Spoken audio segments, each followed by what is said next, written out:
just for a second, if you could say a few more words about those $4 million you give to education on a weekly basis. You know, what does that mean to you guys? Yeah, I mean, it means everything. And it's authentic because it's been true since the beginning of the Dayton family. So if you go all the way back to the founding of the Dayton Hudson department stores, they believed in giving 5% of profits to the community, the place where we do business, the place we serve. And so today, you know, as Target has become the company that's grown out of that origin, it just remains true. And so it's not a defined number, it's 5% of our profits. We're a $73 billion company today. That means $4 million a week. And we've stated our goal to be a $100 billion company by 2017. So that number will continue to grow. And you know, the way we think about it is we employ about 375,000 team members. We have 1,800 stores in the US. And we just impact a lot of lives. And so the ability to give back through grants, through schools, through building new schools and libraries, through our Red Card program, which allows you as a guest to literally direct 1% of profits to your local school. We just think it's a great way to give back where we do business and allow guests to participate as well. Cool. By a show of hands, how many of you guys give back $1 million a year? A year. Exactly. How about a big round of applause for Jeff again for, well, it's, for that. That's awesome. I think our challenge, and it's something that Will and I have talked about and I know he's really passionate about, is, you know, today we're focused on reading. And in fact, those dollars are really directed at improving third grade reading proficiency. And so one of the big things we're facing is, you know, with all the things that are impacting kids, the role of technology versus the role of a library or a book, STEM versus just reading. Where do we take this giving to the next place to really stay ahead and lead in a way that we've led, you know, for the last 50 years? Is it soft money, or are you able to attach an ROI to it? We don't think about attaching an ROI to the giving, but we do set very specific goals that we hold ourselves accountable to, including seeing kids improve on reading in third grade. And again, all of that, all of the charts, all of our progress, including where we're failing and not meeting our goals, you can find all of that at hereforgood.com. The topic of this discussion is the future of commerce and shopping. Will, do you have a point of view on what's happening in shopping and retail and all that kind of stuff? Yeah, so shopping now, I mean, you could shop here now. Like, go on your phone right now, you can shop. And tomorrow it goes to your house. And that's disrupting traditional brick and mortar. And right now, if I had $3,000 in my pocket and I went to the Apple store, I couldn't walk out with product. Now that changed. You mean I can't buy one of your products with cash? That's pretty revolutionary if you think about it. And that means that's going to amplify even more to where you're going to purchase things with your phone or your bracelet or your earrings or your necklace. When they start coupling, you know, payments with wearable technology, that means your refrigerator in your house is going to change. Because once you start purchasing with things that you wear, you're not going to want that data to go to some cloud that you push accept and you didn't read the contract. So we've all signed up for all these social things and none of us read anything. And you don't know what you're giving up for the sake of that app's free. Like, no, it ain't free, silly. You're paying what they own your data. And right now you're like, well, I don't understand why that data is important. Well, that data is important when that data is connected to your genome and your wellness. And when you go to the doctor and you get your medicine, he or she says, hand me your device. You're going to want that to be stored in your house. And if it was going to be stored in your house, it's going to be a refrigerator because those servers need to be cold. So a refrigerator is going to change. It's not just going to store the things you need to consume, but the things you just consume while you were living, walking the planet.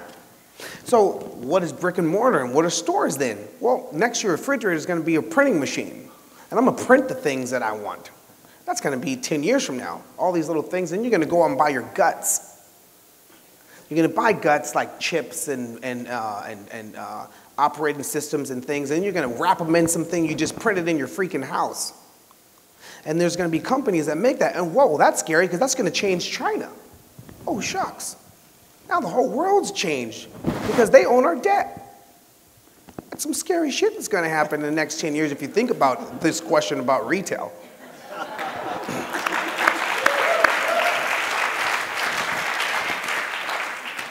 Jeff, what are your thoughts about that? Oh my God. Well, obviously we think there's a role for stores in that crazy world moving forward. No, I mean, it's real. You think about what big box retailing did to disrupt specialty retailing, and we brought convenience, value, and assortment, and all of those are disrupting us, right? I mean, convenience is now opening a new tab in your browser. So what we have to think about, and obviously we're not the only retailers trying to think about this, but we need to find ways to create experience and value in physical places that make it different from pure convenience. We've got to think about our stores being not just places to buy, but distribution centers. We've got to think about a lot of things that allow people to use technology to connect the physical and the digital world, and that's the race that we're running right now. You know, we look at a lot of different stuff, research, our own, others. There's no question that the younger you get, the more your notion of shopping is being redefined, and the lines between living and shopping are blurring. They're gone. But we also know that discovery and experience and things like that still do matter. And we know that the physical world, when done well, is the best way to discover new things and have great experience, and we believe that. But you also, Yeah, go. like, right now you have a smartphone in your pocket on a table or some tablet. And it's smart because information has always been king. Knowledge has always been king. Some could say content is king. So you need a smart device to gather information, connectivity. And one of the reasons why you have a smart device, because everywhere you travel to things that are dumb. Like this building is pretty dumb compared to your phone. The car that you're going to get in when you leave is pretty dumb, and the road that you're on is pretty dumb. So, you know, retail, when everything is smart, needs to be smart too.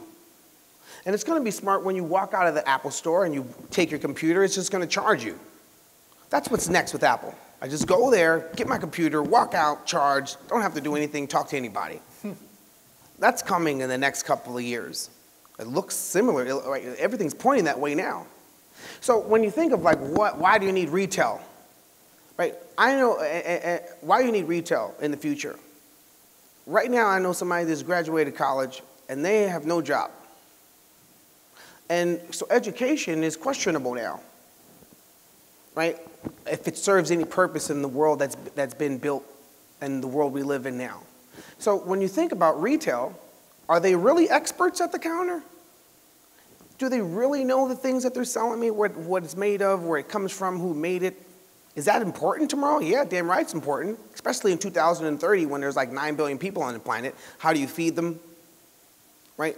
How do you, the energy, the water we're drinking, everything's questioned year 2030. So retail is important in the future when the people that are working there are experts and they went to Target College and they are experts in the community about what the community needs, right?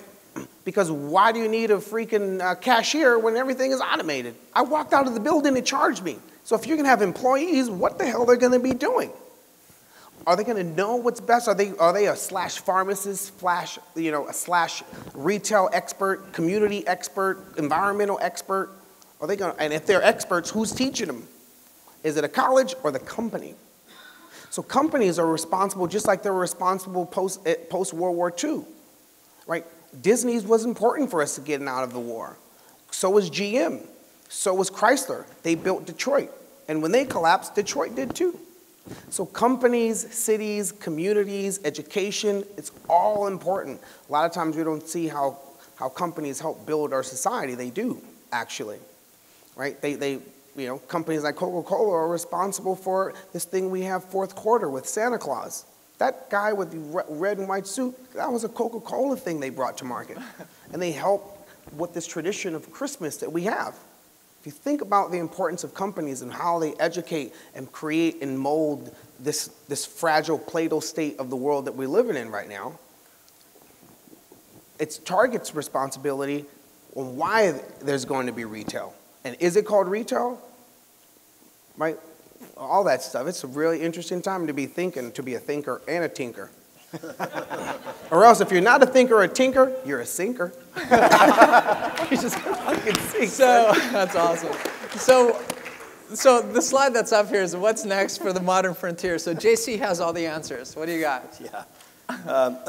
This reminds me of, I had this interview with, like early into to Levi's and with Business Week, and the company was all worried that they were gonna let me loose on Business Week, and they're like, here's what, and they kept telling me what not to say, and I'm like, we're Levi's, we say what we want. And so she took this hard line with me and said, she was a really good journalist, super professional, and she said, you know, why sustainability now? Why are you just getting into it?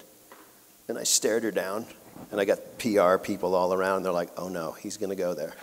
And I leaned in and I said, well, we're the most sustainable apparel company in the world, and we always have been. And she kind of says, how can you say that? I said, because our fans made us that. Think about in the 70s, right?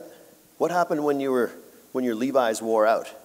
You patched them. Remember the patches? You kept them going, right? And then when the patches weren't enough, what did you do? You cut them off. You made your Levi's last longer. By the way, we made them to last long we were the first ones to put rivets in. We were the first ones to understand how to make workwear and make it stronger. So the notion of sustainability has always been in our DNA. I said, we're not starting it. And I learned this too, and I learned it by going into over 100 used clothing stores we're used to frequent. The #1 market share leader in used clothing, Levi's. Levi's. That's sustainability already. So our fans made us sustainable. So when you think about the modern frontier, it's a tough one. And I just literally got back from India.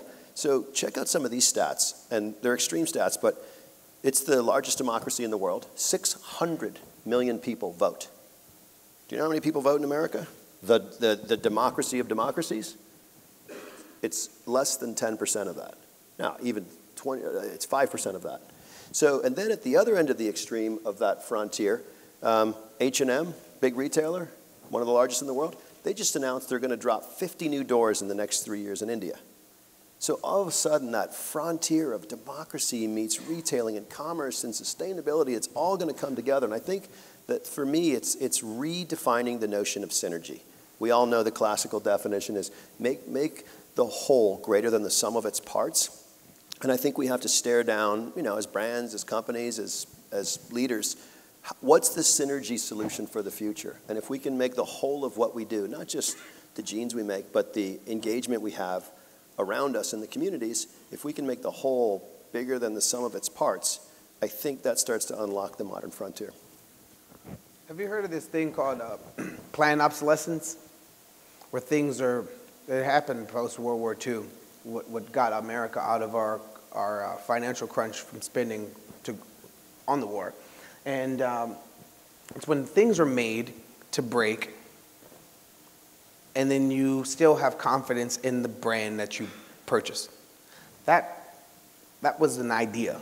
Just like sustainability is an idea, that was the idea for America to get out of its crunch. It's the reason why when you go to an antique store, everything's 1940 and down. And from 1940 and up is vintage or old. Because they made things to last 1940 and down. So 1920, your grandfather would pass away and be like, here, son, here's this watch my dad gave me. 1850, before he passed.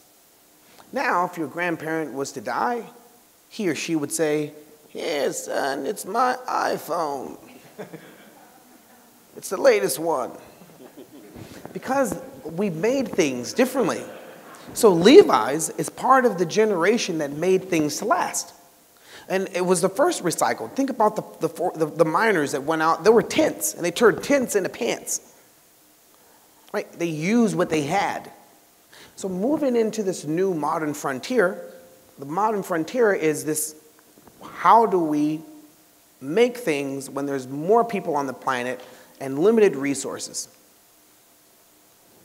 from how we did things yesterday. So now you have to reconsider what are resources. Now you have to reconsider, am I going to make it to where it breaks next week or next year, or am I going to make it to last for a long, long, long time. So design changes, you know, operating systems are more important than the shell. So, you know, everything is, that's why coding is important. That's why I'm taking my ass back to school to learn coding.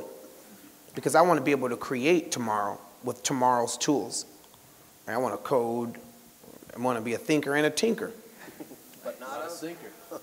Not a sinker. But it's interesting, that whole notion of where does retail and all that, and it, you know, what have we learned in the last 24 hours?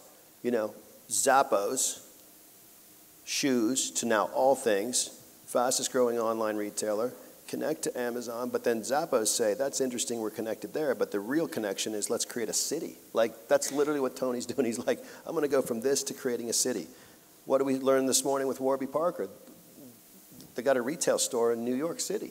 So the virtual world's coming brick and mortar. The brick and mortar guys are trying to figure out the online world, and somewhere in the middle there's going to be this interesting, positive collision of convenience, I think, and I think we just got to be ready to continue to provide the solutions. But I think that one of the solutions is we talk about, and we learn from the Coca-Colas where they talk about their share of arm's reach and share of stomach, and we talk about Starbucks share of coffee. Well, I talk about share of closet. And I think that one of the breakthroughs for us is to convince people that have fewer things but better things. And let's create the notion of every individual as a personal curator for the best of what they want.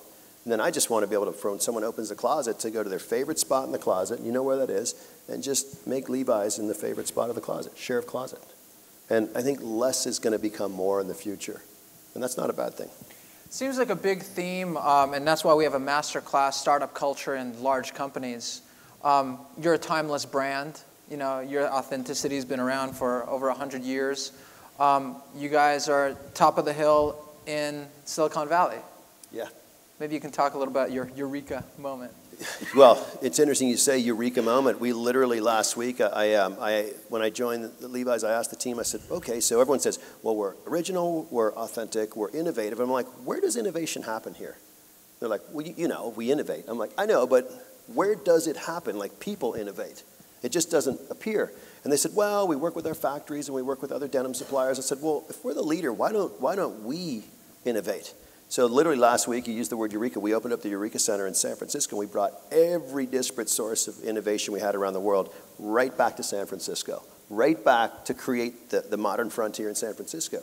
And on the bottom floor is all these finishing and fabric techniques. And then upstairs is the design lab. And we can literally take advantage of all the technology you were talking about, Will, where with CAD drawings, people can draw and design, and we can laser cut, go down, make it. We can put it online in 24 hours. We can test it. We can take it to retail. We can sense what's right. We can work with partners like EcoSoc, get things out quicker to get a response. And I think that's where it's going. And then down the other end of that peninsula is and some of you are out here, we've had some good conversations. I mean, help this guy take heritage, authenticity, and originality and fuse it with tomorrow's solutions digitally. And I think that's the recipe for success for us. It's not going to be easy, but we have to do that. We have no option. Last question. Jeff, what's kind of your take on that? I would say the exact same thing for Target at scale. And so, you know, we're serving 34 million guests a week. And so we're trying to provide everything from food to fashion to healthcare, lots of the brands that are in this room, do it at scale, but also get faster. We've brought all of our innovation teams back into Minneapolis, about 800 product designers located together. We opened our office in Silicon Valley. It seems like everyone does it, but we've been too centered in Minneapolis for too long. And so a big part of speed for us is not doing it all ourselves, turning to outside people more, people that have solved the problems and are experts in the problems that we've been trying to solve ourselves. We're just breaking all of those barriers because there are better, faster ways. Well, what do you think? What kind of, what's your perspective or advice would you give retailers, both as an artist and as a consumer, what they should be thinking about, you know, for today's young people, consumers, whoever? First, I would say we need to stop looking at people as consumers. And call them what they are, and that's people. People that add value to a particular brand or product idea or concept. Because when you look at people as consumers, then you're looking, you care more about the marketplace than you do about the community. And if you care more about the marketplace than you do about the community, then the, you know, livelihood, the well-being is compromised because you want to have great market share and not community adoption. So I would call people and not consumers. And when you do that, then education is a big role in why you're authentic, right? Are you educating people on whatever issue that's associated with your brand, idea, concept, company? Are you giving back, but not giving back in a charity way, in a pay it forward, pick me up way? So where people in certain areas that are deprived from information, opportunity, have sense of pride, and they can contribute because they have been given knowledge and perspective. And by doing that, that company will be the pillars in society, right? So everywhere I drive, I see a Chase Bank. I'm like, wow, this is crazy. I remember 4 years ago, I seen other banks. So I started thinking about, what we just got out of, the financial crisis and the work that Chase does. And they do great work. We did the big concert in New York. We raised a lot of money, $8 million. And the kids in the Bronx and Brooklyn, were recipients of that money via education. So I'm like, wow, it makes sense because they do a lot of not giving back, paying it forward, and community building. And I would encourage companies to think about the community more than the market, because marketing will change, and it'll be more communitying than marketing, where you are mindful of the community, and the stuff that you do in society is based on your community work. Because right now we're based on a credit society, right? Your dollar's not backed by silver, gold, it's based by credit. And credit today means I'll take this now and I'll pay you later, and I have credit. But that doesn't mean you're a credible citizen. That doesn't mean you have credibility in community. So tomorrow, if everything's based on credit, and there's going to be a new definition of social currency, it's going to be tied to credibility in the things that you do in society from companies. So those type of points are going to be a different type of currency exchange. It's like frequent flyer miles. I flew from here to Japan, and I got some miles I could go to Hawaii. I did this in society, and by that I will be able to get these things I desire. So that's everything is being redefined now, or can be redefined, because we live in this Plato state. Cool. Commuting. There we go. Just want to give a big round of applause to these guys. So busy and so awesome. This is our weekend, Mr.